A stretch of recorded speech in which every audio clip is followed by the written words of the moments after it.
Everyone, स्वागत है आपके अपने यूट्यूब चैनल जेगबो 2.0 में।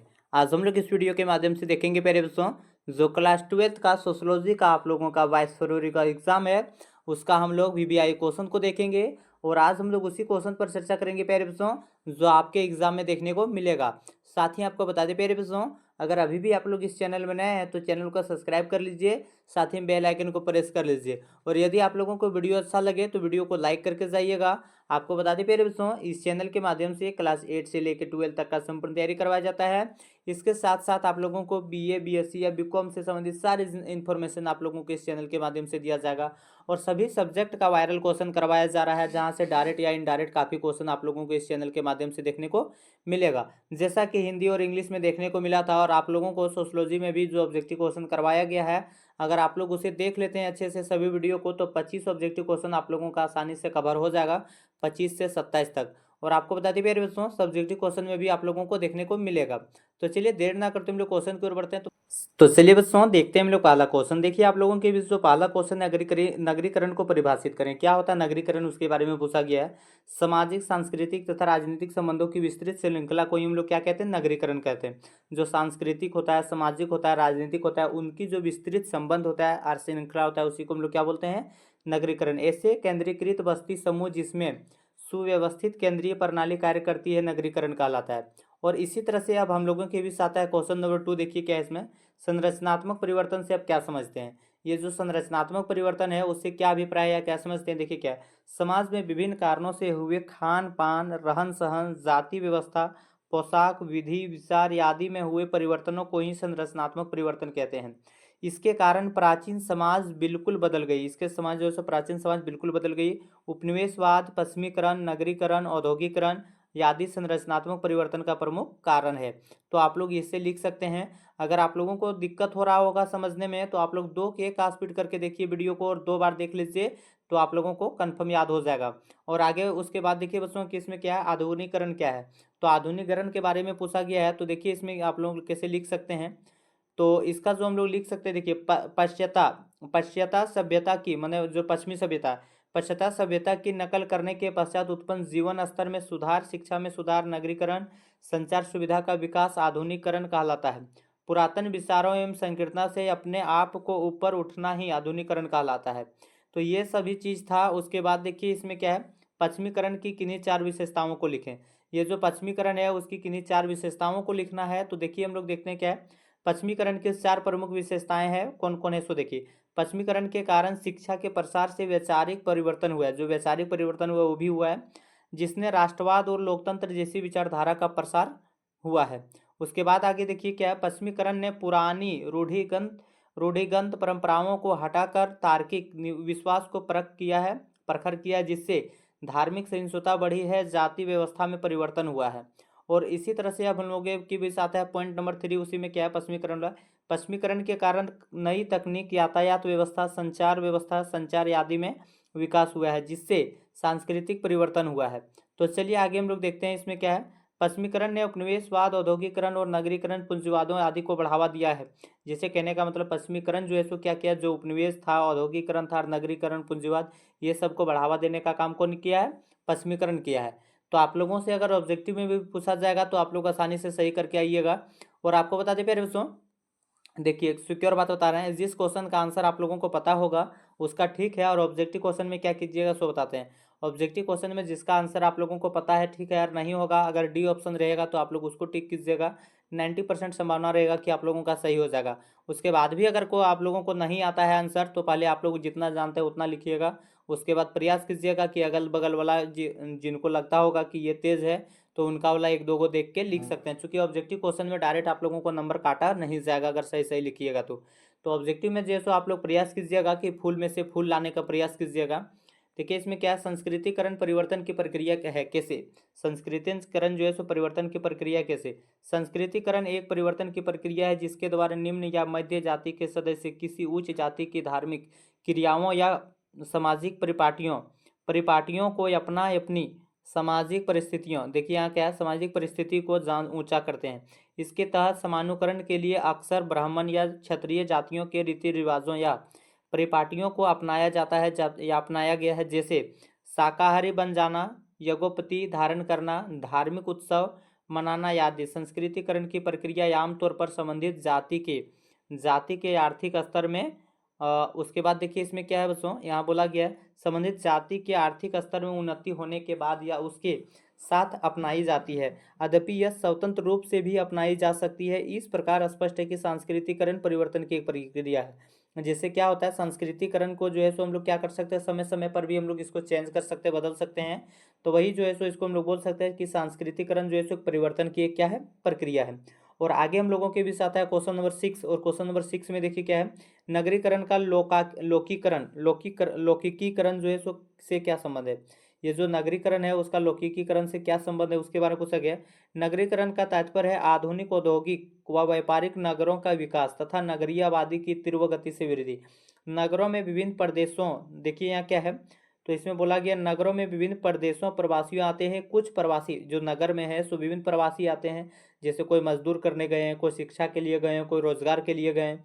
कुछ प्रवासी नगरों में ही हम बस जाते हैं। ये प्रवासी नगरों में सांस्कृतिकरण व आधुनिकरण का प्रयास आधुनिकरण का जो प्रयास होता है उसके बारे में इसमें बोला गया। उसके बाद आगे हम लोग देखते हैं क्या है इसमें पॉइंट नंबर, तो चलिए आगे हम लोग देखते हैं। और इसमें इसी में जो है सो क्वेश्चन नंबर 6 बोला में करती प्रचलित जाति व्यवस्था ऊंच नीच पवित्र अपवित्र की संकीर्णता से अलग, वे एक साथ रहते हैं और आर्थिक क्रियाकलापों करते हैं। शिक्षा प्रसार उन्हें नजदीक किया जाता है किया है, जिससे लौकिकरण का प्रभाव विस्तार हुआ है। इस प्रकार नगरीकरण लौकिकरण से प्रगाढ़ जो है सो संबंध रखता है। कहने का मतलब क्या है, नगरीकरण और लौकिकरण क्या होता है।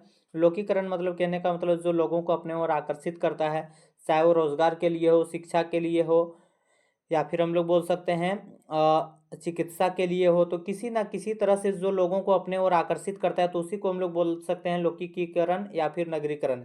आगे हम लोग देखते हैं बच्चों मानवतावाद का क्या अर्थ होता है। ये जो मानवतावाद है उसका क्या अर्थ होता है उसके बारे में पूछा गया।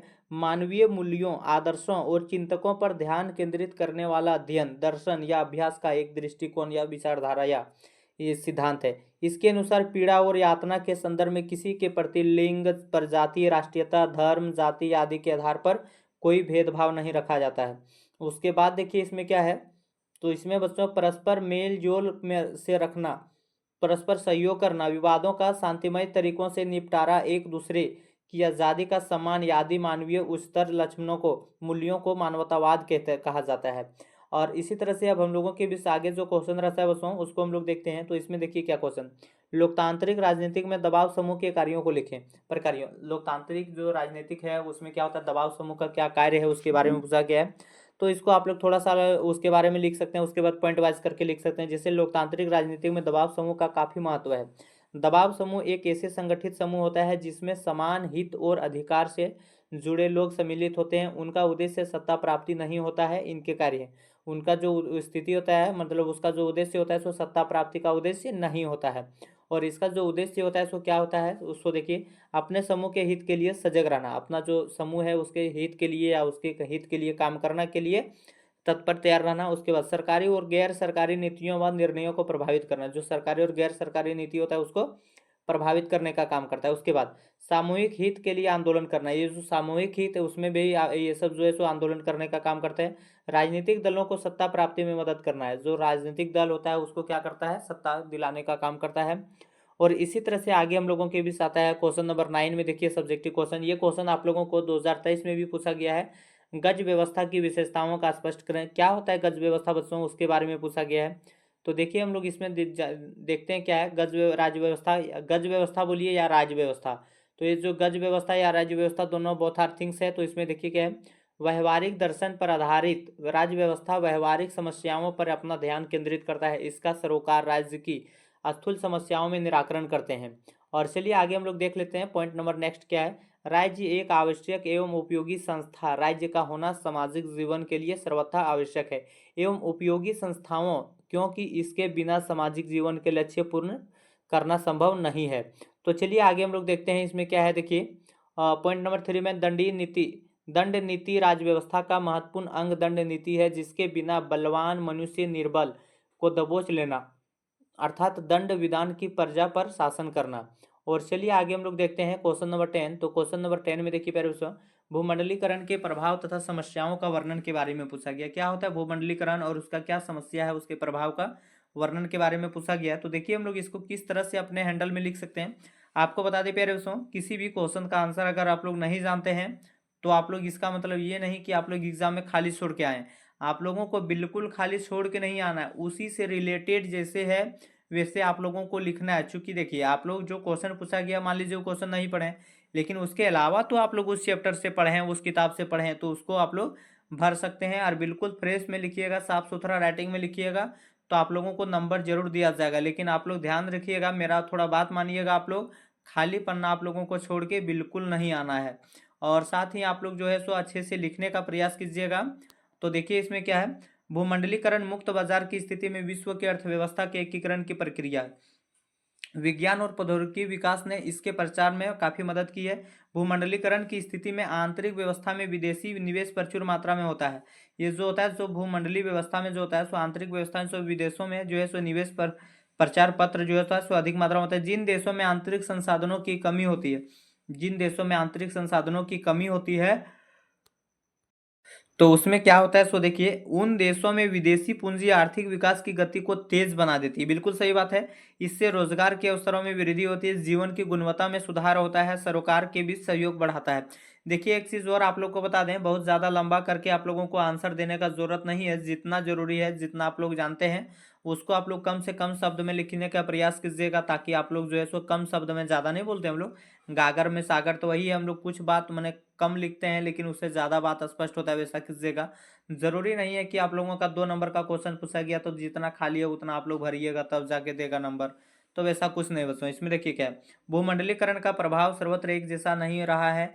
विकासशील देशों में यह असमानता को बढ़ा रहा है, ग्रामीण क्षेत्रों से नगर की ओर पलायन बढ़ा है, बेरोजगारी में वृद्धि, कम मजदूरी, आर्थिक असमानता, निर्धनता में वृद्धि, मानवीय मूल्यों का ह्रास, सामाजिक परिपारिवारिक संरचना में विघटन आदि कई समस्याएं भूमंडलीकरण की देन है।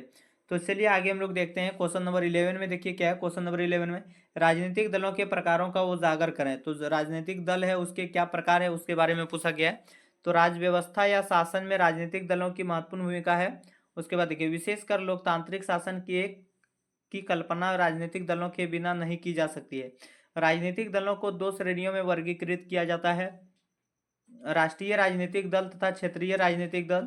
तो ये जो सो हम लोग देख लिए बच्चों, तो ये जो राजनीतिक दल है उसको 2 भागों में बांट सकते हैं। एक राष्ट्रीय राजनीतिक दल होता है, एक राष्ट्रीय राजनीतिक दल, और एक क्षेत्रीय राजनीतिक दल। तो इसी के बारे में तो देखिए, सबसे पहले हम लोग देखते हैं राष्ट्रीय राजनीतिक दल क्या होता है। यह संगठन राष्ट्रीय नीति को ध्यान में रखकर ये जो है सो राष्ट्रीय नीति को ध्यान में रखकर राष्ट्रीय दल की मान्यता के लिए कम से कम 3 राज्यों में संसदीय सीटें जीती जाती है, 3 राज्यों में विधानसभा सीटें जीते हो, अथवा डाले गए वोटों का 6% से अधिक मत हासिल किए हो, अनिवार्य शर्त है। उसके बाद देखिए इसमें क्या है, तो इसमें हम लोग देख सकते हैं राष्ट्रीय कांग्रेस है, भारतीय राष्ट्रीय जो कांग्रेस है, और भाजपा इसके उदाहरण है। क्षेत्रीय राजनीतिक दल, और क्षेत्रीय राजनीतिक दल वो सब जो सो राष्ट्रीय मतलब राष्ट्र लेवल में है। उसके बाद यहाँ पे देखिए आप लोग, क्षेत्रीय दल है तो क्षेत्रीय दल में क्या हो जाएगा, किसी क्षेत्र विशेष या राज्य की आकांक्षा पूर्ण करने, क्षेत्रीय समस्याओं के निराकरण आदि के लिए संगठित समूह को हम लोग क्या बोलते हैं, क्षेत्रीय राजनीतिक दल के रूप में मान्यता दी जाती है। इनका प्रभाव क्षेत्र समिति, बिरजू जनता जनता दल, शिवसेना, झारखंड मुक्ति मोर्चा आदि क्षेत्रीय दल के उदाहरण है। जैसे हम लोग जानते हैं ये जो शिवसेना है ये महाराष्ट्र का है पार्टी, जो कि वहाँ काफी चर्चित है। उसी तरह झारखंड का हम लोग बात करेंगे तो झारखंड मुक्ति मोर्चा जो जेएमएम का है, जिसका वर्तमान में गठबंधन की सरकार है, वो जो चल रहा है, तो ये सब जो उसका प्रकार। तो चलिए आगे देखिए क्या है, ताना भगत आंदोलन के बारे में पूछा गया है। तो ताना भगत आंदोलन क्या है इसके बारे में पूछा गया। पहले सुनो, ताना भगत आंदोलन झारखंड के छोटा नागपुर क्षेत्र के उरांव जनजाति या धार्मिक आंदोलन था। ये जो सो छोटा नागपुर जो है सो झारखंड में छोटा नागपुर के पास से शुरू हुआ था, धार्मिक आंदोलन था, जिसके राजनीतिक लक्ष्य थे। और जिसका क्या था राजनीतिक लक्ष्य था, यह आंदोलन 1914 से 1920 के बीच ब्रिटिश सत्ता के विरुद्ध किया गया था, जो सत्याग्रह और अहिंसक रूप से फैला था, अहिंसक रूप में फैला था। इस आंदोलन का नेतृत्व जतरा उरांव ने किया था। उसके बाद इसमें हम लोग थोड़ा सा देख सकते हैं बच्चों क्या है, जतरा उरांव ने किया था। इसने अपना एक नया पंथ चलाया जिसके सदस्य ताना भगत कहलाने लगे। ये जो सो अपना एक पंथ चलाया जिसके जो है सो अनुयायी क्या कहलाने लगे, ताना भगत। ये लोग जंगल जमीन पर नैतिक हक प्राप्त करने तथा जनजातीय समाज में फैले बुराइयों को दूर करने के लिए आंदोलन चलाया था। और अब आगे हम लोग देखते हैं क्वेश्चन नंबर 13 में देखिए, भारत में मौलिक अधिकार क्या है। ये जो मौलिक अधिकार है जो अनुच्छेद 12 से 35 तक है उसके बारे में आप लोगों को पूछा गया है। तो देख सकते हैं इसमें भाग 3 में जो है मानव अस्तित्व के लिए आवश्यक अधिकारों को भारतीय संविधान द्वारा दिया गया है, जिसे मौलिक अधिकार कहते हैं। इसका उल्लेख संविधान के भाग तीसरे में है और अनुच्छेद 12 से 35 तक है, ये आप लोग याद रखिएगा। संविधान द्वारा भारतीय नागरिकों को 7 मौलिक अधिकार दिए गए हैं, लेकिन ये गलत है, थोड़ा सा यहाँ मिस प्रिंट है बच्चों। क्योंकि आप लोगों को बताते प्यारे दोस्तों, पहले जो है सो जब मूल संविधान में जब संविधान बना था उस टाइम 7 मौलिक अधिकार था, लेकिन 44वें संविधान संशोधन 1978 के द्वारा जो है सो संपत्ति को जो है सो मौलिक अधिकार से हटा दिया गया। और वर्तमान में देखिए क्या है, जिनमें संपत्ति का अधिकार 1972 नहीं, यहाँ 1974 है, यही बोल रहे थे आप लोगों को कि गलत है। 1974 में निरस्त कर दिया गया, शेष 6 मौलिक अधिकार बच गया। और 6 मौलिक अधिकार कौन कौन है उसको हम लोग थोड़ा सा देख लेते हैं यहाँ पे। तो देखिए, सबसे पहले समानता का अधिकार है, फिर स्वतंत्रता का अधिकार है, शोषण के विरुद्ध अधिकार है, धार्मिक स्वतंत्रता का अधिकार है, सांस्कृतिक और शैक्षणिक प्रसार का अधिकार है, एवं संवैधानिक, उसके बाद यहाँ देखिए क्या है, एवं संवैधानिक उपचारों का अधिकार है।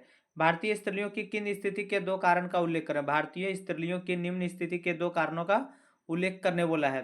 तो देखिए हम लोग 14 में कैसे लिख सकते हैं, इसमें भारतीय स्त्रियों की निम्न स्थितियों का मुख्य कारण निम्न है। अशिक्षा, सबसे पहले हम लोग बात करेंगे क्या होता है अशिक्षा। पितृसत्तात्मक समाज स्त्रीलिंग शिक्षा को व्यर्थ मानी जाती थी या मानती थी। उच्च वर्गीय समाज भी स्त्रीलिंग शिक्षा के प्रति उदासीन था, उसे योग्य वस्तु, प्राय धन आदि माना जाता था। और इसी तरह से अब हम लोग आगे देखते हैं क्वेश्चन नंबर 15। और क्वेश्चन नंबर 15 में जो आप लोगों के बीच पूछा गया है या इसमें जो पहले पूछा गया था, तो आप लोग इसे आसानी से देख सकते हैं प्यारे। तो देखिए इसमें क्या, जनजातीय आंदोलन की प्रकृति क्रांतिकारी, सुधारवादी और प्रतिदनात्मक तीनों प्रकार की रही है। तो ये जो तो तीनों प्रकार के संथाल विद्रोह, भील विद्रोह, मुंडा विद्रोह क्रांतिकारी प्रकृति के थे। ये जो संथाल विद्रोह है जो सिद्धू कानू के द्वारा 1855 में चलाया गया था। यह आंदोलन ब्रिटिश सत्ता की नीतियों के विरुद्ध था, जिसने जनजातियों के अधिकारों को छीन लिए थे। ये जनजातियां न महाजनों, साहूकारों और जमींदारों के खिलाफ भी हिंसक आंदोलन किया, मतलब जो लड़ाई झगड़ा वाला काम था वो किया था। उसके बाद देखिए क्या है यहाँ पे, हम लोग यहाँ देख सकते हैं बिरसा मुंडा का विद्रोह क्रांतिकारी के साथ साथ सुधारवादी आंदोलन था। ये जो बिरसा मुंडा का विद्रोह था ये क्रांतिकारी के साथ साथ सुधारवादी आंदोलन भी था। उसने मुंडा समाज में हो रहे धर्म परिवर्तन को रोकने और एकजुटता के लिए अपना धर्म पंथ चलाया। इसी प्रकार ताना भगत उरांव आंदोलन भी भक्ति या सुधारवादी था। यह आंदोलन या जो अंततः राजनीतिक उद्देश्य में बदल गया था या बदल दिया जाता था। उसके बाद हम लोग देख सकते हैं क्या, साक्षर आदिवासियों ने अपने इतिहास तथा मिथकों के बारे में शोध और लेखन प्रारंभ किया। उन्होंने जनजातीय प्रथाओं तथा संस्कृति व्यवहारों के बारे में लिखा है। उसके बाद और उनके बारे में जानकारी प्रदान की है, जिससे उसमें जो है सो जिससे क्या होता है, उसमें संगठित जातीय चेतना तथा साझी पहचान बनाने में सहायता मिली है। आंदोलनकारियों के जो है सो मुख्य उद्देश्य क्या, इसके बारे में क्या उद्देश्य है उसको हम लोग देख लेते हैं। तो देखिए इसमें क्या है, क्या उद्देश्य, सिंचाई परियोजना तथा गोलीबारी क्षेत्रों के लिए भूमि का अधिग्रहण, जंगल में प्रवेश, उत्पाद प्राप्त करने तथा पशु चराने पर प्रतिबंध, रुके हुए सर्वेक्षण तथा पुनर्वास की कार्रवाई बंद कर दिए कैंप आदि, रीनो किराए सहकारी को कर्जों संग्रह जिसका प्रतिकार जो है सो किया गया, क्या किया गया, प्रतिकार किया गया। वन उत्पाद का राष्ट्रीयकरण, उसके बाद यहाँ पे देख सकते हैं आप लोग क्या है, वन उत्पाद का राष्ट्रीयकरण जिसका उद्देश्य बहिष्कार किया गया है। तो इसी तरह से अब आप लोगों के बीच जो 18वां क्वेश्चन है, देखिए इसमें क्या है, उपनिवेशवाद क्या था। तो उपनिवेशवाद थोड़ा सा आप लोगों को बता दे प्यारे दोस्तों, पहले क्या था, जब भारत मान लीजिए आज़ाद नहीं हुआ था, कहने का मतलब 1947 से पहले, तो भारत जो है सो उपनिवेश था। तो किसका उपनिवेश था, तो जो अंग्रेजों का उपनिवेश था। उपनिवेश क्या तत्व होता है, उपनिवेश का मतलब होता है कि गुलाम, जब एक देश दूसरे देश पर शासन करता है तो उसको हम लोग उपनिवेश कहते हैं। तो देखिए इसमें क्या, उपनिवेशवाद 18वीं सदी की महत्वपूर्ण राज्य व्यवस्था या वह प्रक्रिया जिसके द्वारा कोई विकसित या समान अथवा शक्ति देश किसी अन्य अविकसित या गरीब व कमजोर देशों की व्यापारिक परिस्थितियों को अपने हित को प्रयोग करने के लिए बाजार बनाती है, और जो बाजार बनाने का काम करता है। उसके बाद धीरे धीरे उस देश की राजनीतिक शासन व्यवस्था और अर्थव्यवस्था को अपने नियंत्रण में लेकर आर्थिक लाभ हड़प लेती है। इस प्रकार शक्तिशाली एवं उन्नत देश द्वारा कमजोर और अविकसित पर, ये सब तो यही सब आप लोग ऐसे ही लिख सकते हैं।